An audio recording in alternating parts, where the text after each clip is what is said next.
Salut à toutes et salut à tous.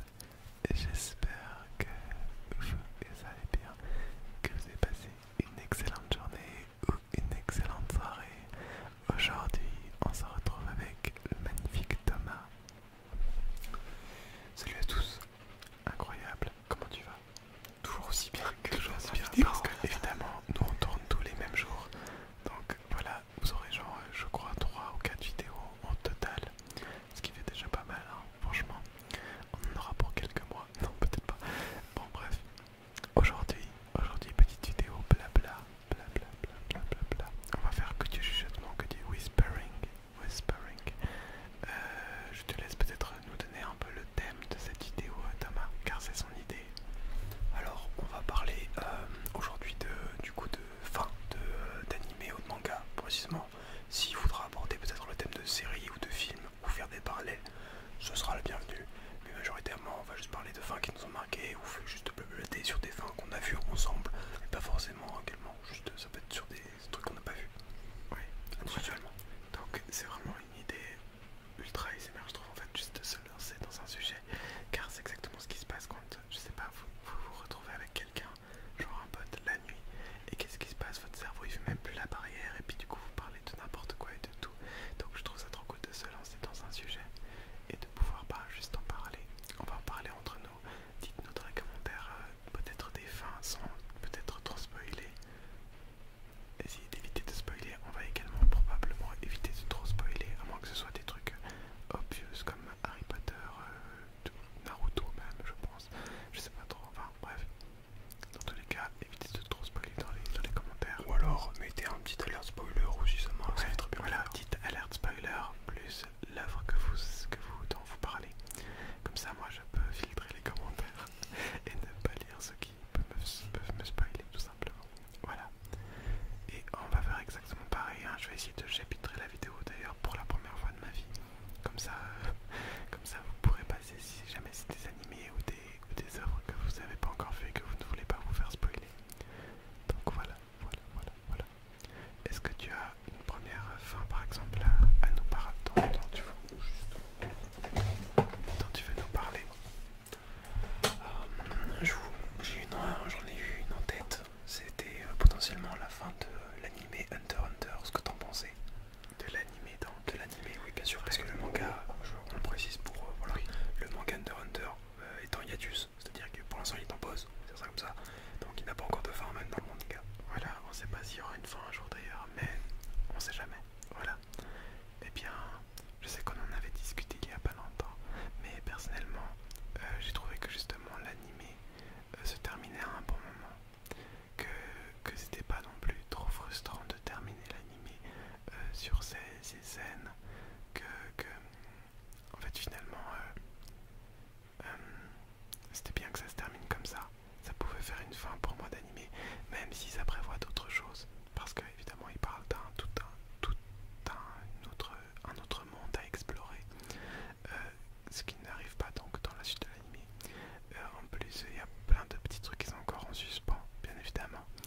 Mais je trouve que le fait que, ben, du coup, je vais spoiler Gon et qu'Hyura se sépare, et que, je sais pas, qu'il discute que Gon discute avec son père, qu'il parle de tout ce monde, voilà. Ça nous dit, il va y avoir d'autres aventures, mais je trouve que c'est pas frustrant de pas les avoir. Pour moi, c'est juste une fin en mode, il va continuer ses aventures, mais pas forcément en animé. Je sais pas si vous voyez ce que je veux dire. Donc moi la fin, elle m'a quand même plu, même si bien évidemment j'avais envie de savoir la suite après. Mais j'étais pas frustré entre guillemets. J'avais pas l'impression que ça coupait en plein milieu d'un truc et que c'était. Enfin, je pourrais ne pas lire Hunter x Hunter sans être mal dans ma peau. Tu vois ce que je veux dire? Je vois ce que tu veux dire. Du coup, je vais vite fait donner mon avis. Tu pourras revenir dessus si tu as envie. En vrai, je comprends. C'est vrai que quand il en parle, là, ça m'a fait tilt. C'est vrai qu'en soi, ça conclut bien la chose parce que souvent l'objectif de base de Gon, c'était voir son père. Et à la fin, l'achèvement, c'est la dialogue entre Gon et son père, la petite leçon, le fait qu'il doit continuer dans ses aventures, etc. etc. Donc c'est vrai, dans un sens, elle finit plutôt bien en réalité, hein.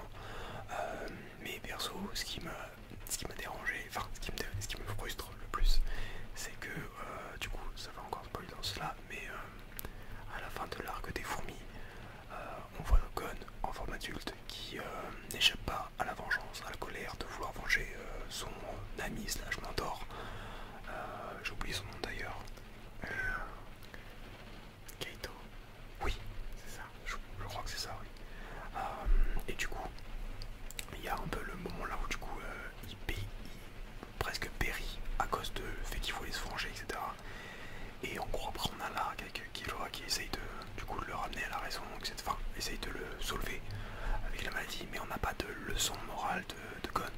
À la fin, on retrouve notre Gon tout gentil, etc. Mais dans le fond, on sait qu'il y a toujours ce problème de vengeance potentiellement. Et du coup, il y a toujours ce truc en suspens de dire le héros, il y a encore ça qui est vraiment sombre. Et on n'a pas une conclusion sur la gestion de la vengeance, etc. Donc c'est frustrant pour Gon. Pour Killua, je trouve que c'est beaucoup moins frustrant parce que le développement du personnage est incroyable. C'est celui qui a le plus changé. À la limite, tu pourrais dire qu'à la fin c'est limite l'inverse. Killua c'est devenu le gentil, Gon c'est devenu le méchant. À la limite, enfin, comme à la rencontre là où Killua était un peu plus ambigu. Mais ouais, c'est ça que je trouvais ça un peu frustrant sur Gon. C'est vrai que d'un autre côté, il y a aussi le côté Kurapika qui est assez frustrant car évidemment ça commence, mais ça commence il y a un moment beaucoup plus tôt dans l'animé finalement. Donc Kurapika qui veut donc détruire finalement la brigade fantôme et en fait il fait quasiment rien encore jusqu'à, enfin je sais plus comment il s'appelle l'arc avec justement la brigade fantôme et tout. Il s'appelle la brigade fantôme. Je sais pas si c'est un autre nom, mais je sais plus. Enfin bref, après cet arc, on le voit quasiment plus. Et en plus, quand tu t'intéresses un peu au manga, tu sais que après, il va, enfin genre, ça va évoluer. C'est comme Léolio, le personnage va évoluer aussi après. Et puis perso, c'est mon personnage préféré, je pense, d'un Docteur, en tout cas un de mes persos préférés, alors qu'il fait quasiment rien. Mais du coup, ouais, c'est un peu frustrant pour les deux persos, Kurapika et Léolio. Mais encore, Kurapika, on pourrait dire qu'il y a quand même l'arc brigade fantôme là où il est au centre, hein, vraiment on le suit, c'est limite. C'est pas que ça devient le protagoniste, mais on le suit limite plus que Gon. Jusqu'à un certain point, bien sûr. Mais Léolio, c'est vraiment le gros ellipse. Hop, on te montre son haine une fois et après, basta. Donc c'est vrai que sur ça, c'est. ouais, mais pour le coup, du coup, je trouve quand même que Hunter x Hunter en animé n'aurait pas pu avoir une meilleure fin en sachant comment est le manga. C'est pas faux, je sais pas si plus tard dans le manga il y aurait une meilleure fin en réalité, enfin un endroit là où c'était bien pour stopper. C'était peut-être le meilleur compromis. La meilleure façon de stopper en attendant bien évidemment la suite en manga pour pouvoir faire ensuite la suite en animé aussi. Oui, bien sûr. Probablement, mais je pense que c'était le bon moment pour terminer l'animé en attendant. Oui, en vrai il y a peut-être moyen. En vrai c'est peut-être par rapport au niveau adaptation, je pense que c'était la meilleure chose à faire. Même si c'est frustrant, je pense que c'est quand même le meilleur endroit où ils auraient pu faire ça. Au lieu de nous laisser sur un truc justement où il y a vraiment un suspense de ouf. Alors genre imaginez, je sais pas moi, imaginez ils auraient commencé, ils se seraient arrêtés à la moitié de l'arc Chimera End par exemple. Ça aurait été insupportable, la tension aurait été horrible. Et puis qu'en plus on sait qu'ils attendent que le manga avance pour pouvoir continuer l'animé. Ça aurait été horrible parce que t'aurais absolument voulu savoir la suite, alors que là j'ai l'impression que attendre c'est pas si terrible. Même si t'as quand même envie de savoir la suite, je pense que c'est un bon point d'appui pour patienter. En vrai, ouais, ça se tient. Voilà. Donc voilà pour Hunter x Hunter. Je pense que je sais pas si t'as d'autres trucs à dire sur cette fin là. Je réfléchis un petit peu à d'autres fins d'anime et manga qu'on a vu et qui nous ont marqué. Alors un manga, il y a Promise Neverland. Effectivement. Donc bien évidemment on va parler du manga, c'est pas la première fois que j'en parle sur cette chaîne. Ne regardez pas la deuxième saison. Vous pouvez regarder la première parce qu'elle est bien par rapport au manga. Elle ajoute même quelques trucs, une ambiance. C'est assez cool. Si je peux me permettre, du coup, moi personnellement j'avais lu que le manga et du coup c'est en voyant un peu des extraits de l'animé, c'était intéressant de voir le point de vue qui était un peu différent. En fait ouais, vous n'avez pas le même point de vue, les deux sont complémentaires en fait, pour le coup. Donc si ça vous chauffe, vous pouvez limite lire les deux, mais du coup la saison 1 est très bien. Oui, le manga il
événement inattendu.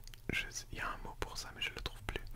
Bref, il y a un événement inattendu qui arrive qui fait que, bah, du coup, spoil, Emma se finit séparée des autres et perd la mémoire. Elle ne se souvient de plus de personne. Et du coup, en fait, toute la bande de Ray, Norman et compagnie vont essayer de trouver Emma. Mais le truc, c'est qu'ils la trouvent ultra rapidement, en fait. Enfin, pour nous, ça fait ultra rapide. Je crois que dans le manga, c'est dit que ça fait un moment qu'il la cherche. Oui, ça fait un moment qu'il la cherche, mais tu ressens même pas le fait que ça fasse un moment parce qu'il ne change pas, personne ne change. Il n'y a aucune trace de. Enfin, ils ont pas l'air désespérés spécialement. Voilà. Genre, ça aurait pu être marquant si on avait retrouvé, je sais pas, allez, on va dire ça comme ça, une Emma qui a 16, 20 piges. Enfin, non, pas 16 du coup, mais dans la vingtaine. Ouais, et là, qui les retrouve à la ligne. Que ça fasse plusieurs années qu'il la cherche, là, on dirait que ça fait quelques mois, quoi. Et en fait, il la retrouve. Elle retrouve pas la mémoire, mais elle pleure et elle est en mode ah, je sais que j'ai passé des bons moments avec vous. Et du coup, ben, ils finissent ensemble, du coup, tous ensemble. Ça. Voilà. Et perso, la frustration en plus qui venait, c'était l'histoire du feu. En fait, on sait qu'il y avait bien sûr quelque chose au niveau de qu'il allait y avoir une compensation pour le fait que Emma puisse repartir avec toute sa famille. Donc on s'en doutait, mais Emma faisait genre qu'il y avait que ça allait bien se passer. Et donc moi je m'attendais à un truc de fou, un truc comme quoi Emma allait réussir, etc. Parce que la famille pour elle c'est sacré. Et le truc quand tu vois qu'il tombe au début, moi je me suis dit oh non, il va y avoir comment on appelle ça, un retournement de situation. Oui. Il va y avoir un truc qui va te dire que non, c'était pas ça, ou alors si, mais ensuite dans le dialogue, au final non, juste Emma accepte le fait de perdre la mémoire. Et j'ai trouvé, enfin j'ai pas trouvé, je me suis dit, enfin la fin était pas à la hauteur de tout ce qui avait été fait avant. Et c'est un peu finalement une trahison quand même pour le personnage d'Emma parce que pour moi, j'avais de la peine à comprendre pourquoi elle avait finalement, à moitié besoin, enfin, tu vois, genre je pense qu'elle aurait encore plus essayé d'insister. Pour moi, ouais, à mon sens, ouais, vu que je comprends le fait de sacrifice vis-à-vis de sa famille, mais vu qu'elle voulait aucun sacrifice, et que tout le monde partageait plus ou moins sa vision des choses, ça serait bête de se sacrifier, quoi. Enfin, ça serait en contradiction de ouf. Et de toute façon, c'est la preuve. Après, tout le monde la cherche parce qu'ils sont pas d'accord avec ça. Et ouais, je trouve ça bizarre. Et puis ça nous laisse un peu sur notre fin en plus. Oui, de ouf. Et je comprenais pas aussi pourquoi Ray ou Norman n'est pas cherché à en savoir plus sur le feu. Parce qu'ils devaient bien se douter ou quoi. Enfin, ils sont perspicaces les deux Sikoto. Donc ils sont quand même assez intelligents finalement. Exactement. Ouais. Donc c'est ça. Après, ça n'enlève rien au fait que la fin reste quand même bonne. En vrai, genre je suis pas en mode ça n'a aucun sens, ça pue la merde, etc. C'est pas comme la il y a des bonnes constructions, etc.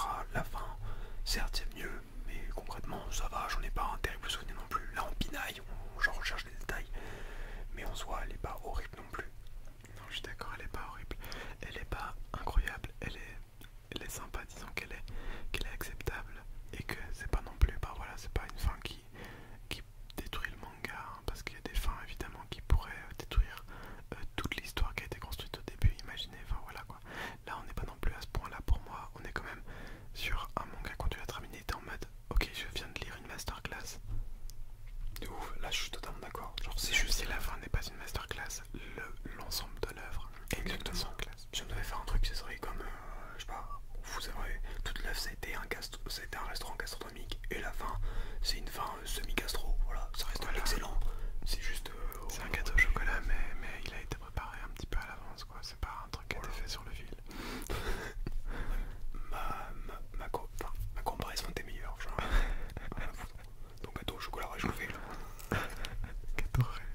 C'est un gâteau au chocolat de Ikea quoi. Bref, j'arrête les comparaisons et je sais pas si t'as d'autres choses à dire sur Promise Neverland. Sur Promise Neverland, perso, c'est bon pour moi. Je pense qu'on a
ça, putain de 700 épisodes. Oui, Tu peux pas te dire... Tu peux pas résumer voilà. Tout à de Naruto à la fin de Naruto. Et du coup, tu peux encore plein de choses. Ils ont une big attente sur les fins et forcément ils sont très très souvent déçus juste parce que c'est pas aussi grandiose qu'ils l'avaient imaginé ou exactement comme ils l'avaient imaginé. Sauf qu'il faut bien, voilà, faut bien la faire. Oui, c'est vrai. Enfin, c'est vrai qu'en soi, ça marche bien le comparatif des Minman, Cry Baby qui est 10 max 12 épisodes. Ouais, sûrement. Enfin, voilà.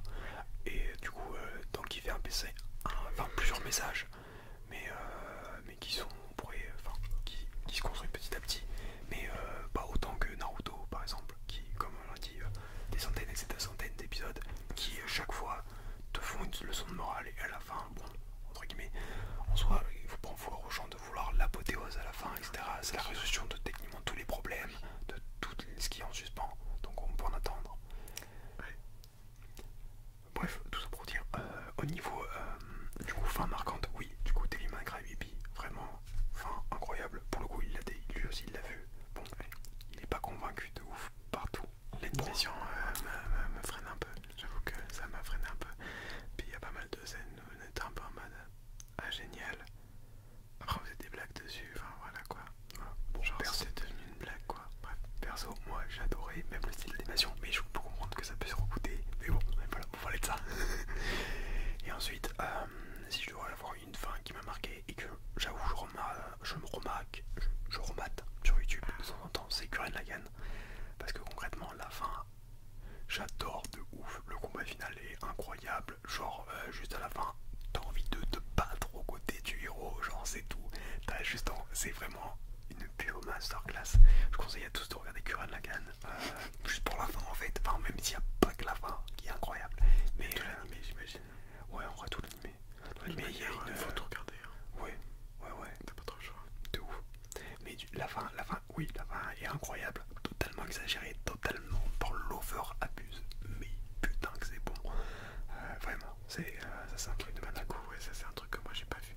Donc voilà, je le crois sur parole. Et j'ai envie de regarder. Maintenant j'ai envie de regarder. J'espère qu'il le regardera. Mais bon, il a le temps, pour l'instant il n'a pas mal de trucs à regarder.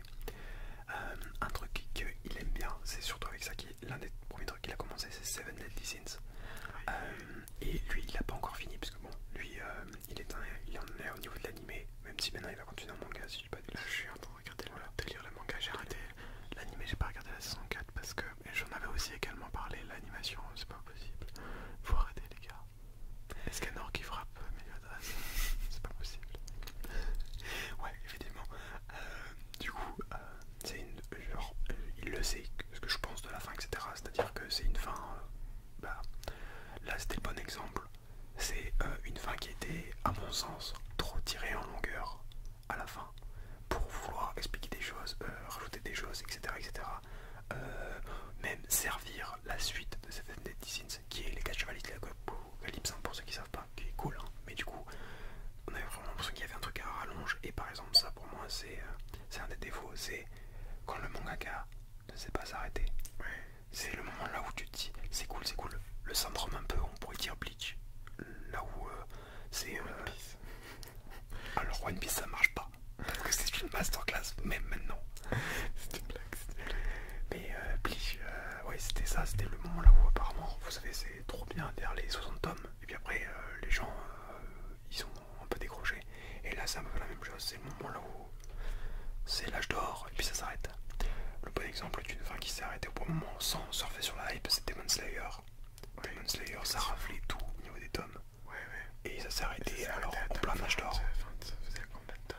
25? Je sais pas combien ça faisait de tomes, mais ça doit être dans les alentours. Pas beaucoup, ouais. Par rapport à Bleach en tout cas, oui. Ouais, oui. Et là pour le coup ça s'est arrêté. Genre, je crois que c'est une mangaka qui fait Demon Slayer. J'ai un petit doute, mais je crois. C'est bon, mangaka, mais en fait, il me semble que l'auteur ou l'autrice ou l'auteur qui écrit Demon Slayer, on pense que c'est une femme, mais on n'est pas sûr. Oui, c'est peut-être ça. On sait pas son sexe. Ok. Bon, quoi qu'il en soit. Son genre, son sexe. Pardon. C'est pas grave, on pardonne. Du coup, c'était... oui. Je disais, oui, elle s'est arrêtée. Genre, ça a cartonné de ouf. Et elle s'est arrêtée, tout simplement. simplement, elle a pas voulu faire durer encore plus pour gagner plus de thunes, etc. Elle a dit mon histoire elle doit s'arrêter là, elle s'arrêtera là, même si ça marche, du tonnerre. Et vraiment du tonnerre, hein, c'est-à-dire vraiment dans les tops, etc. Top vente. Le top, c'était Demon Slayer, plein de thèmes différents à chaque fois. Ça raflait tout, ça raflait One Piece de ouf. Je suis un fan de One Piece, hein, mais ça raflait One Piece sur la dernière ligne droite de Demon Slayer, c'était incroyable. Ça me fait penser à un autre manga, tout ça. Ça me fait penser à un autre manga qui est assez court finalement. Il n'y a pas beaucoup de temps, mais il y en a moins que pour Demon Slayer, c'est Death Note. Et en fait, ça fait un peu un parallèle, on va dire. Parce que d'un côté, du coup, Death Note, c'est vraiment bien parce que ça dure pas très longtemps. C'est super bien écrit. La fin, elle est incroyable. Personnellement, j'ai surkiffé la fin, je la trouve trop bien. La deuxième partie, j'ai bien fait de m'accrocher parce que elle est vraiment trop bien. Et puis le dénouement, il est incroyable. Enfin, regardez, lisez Demon Slayer, j'ai plus envie de dire. Regardez aussi. Death Note, tu veux dire. Oui, Death Note. Je suis passé sur Demon Slayer. Bref, lisez Death Note. Death Note. Vous pouvez aussi regarder l'anime est très bien. Il est bien animé, il est super intéressant. Le manga, il est vraiment, c'est masterclass de dessin évidemment. Je sais plus le nom du dessinateur, mais je noterai quelque part. Il est vraiment incroyable. Mais par contre, du coup, même s'il a fini très vite, il fait encore maintenant entre guillemets des suites. Mais c'est des tomes spéciaux. Ouais, c'était one shot. Des short story. Je trouve que c'est mieux d'avoir un truc à la limite qu'ils sortent des one shot après qui sont nuls à chier, mais au moins genre l'œuvre elle est intacte dans le sens où si vous voulez, enfin voilà, cher mangaka, si vous voulez vous faire de l'argent et que vous voulez le faire avec votre manga, finissez votre manga comme vous l'avez prévu à la base et ensuite faites des one shot. Effectivement, en fait, exploiter l'univers en tant que tel, il y en a plein qui l'ont très bien fait. Je pense à Maki, qui l'a fait avec les aventures de Sinbad.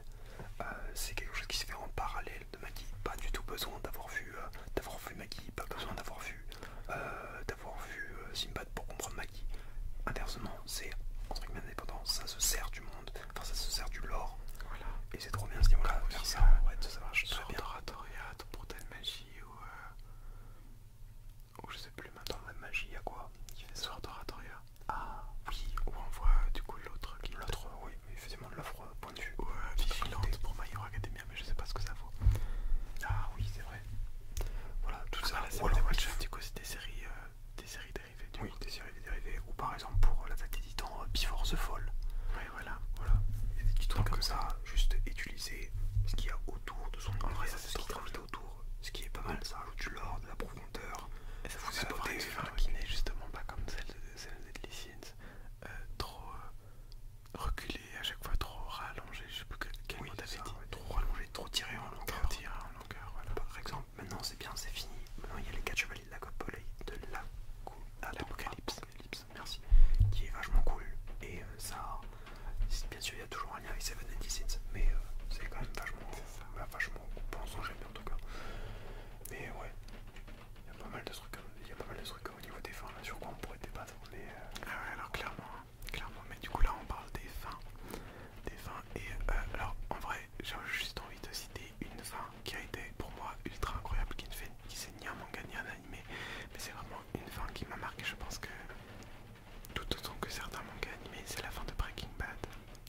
Alors je sais pas si t'avais Breaking Bad pour le coup, et en plus je trouve qu'on pourrait faire assez facilement le parallèle avec Death Note, parce que ensuite dans les deux cas un personnage qui est pas vraiment gentil en fait, le personnage principal c'est pas forcément un mec sympa, enfin, c'est ce que j'avais vu. donc oui, parce que dans Death Note du coup Kira c'est un petit peu un enfoiré finalement, il tue quand même des gens, même si enfin le but de Death Note c'est justement de se demander si c'est juste ou pas ce qu'il fait. D'où la conclusion. Et puis du coup dans Breaking Bad le personnage principal du coup est en soi il est pas méchant, hein, il a aucune volonté de vilaine volonté finalement, mais il fait quand même des trucs pas très bien et pas très moraux.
épisodes classiques et également ensuite les films, même si je les ai pas tous vus encore.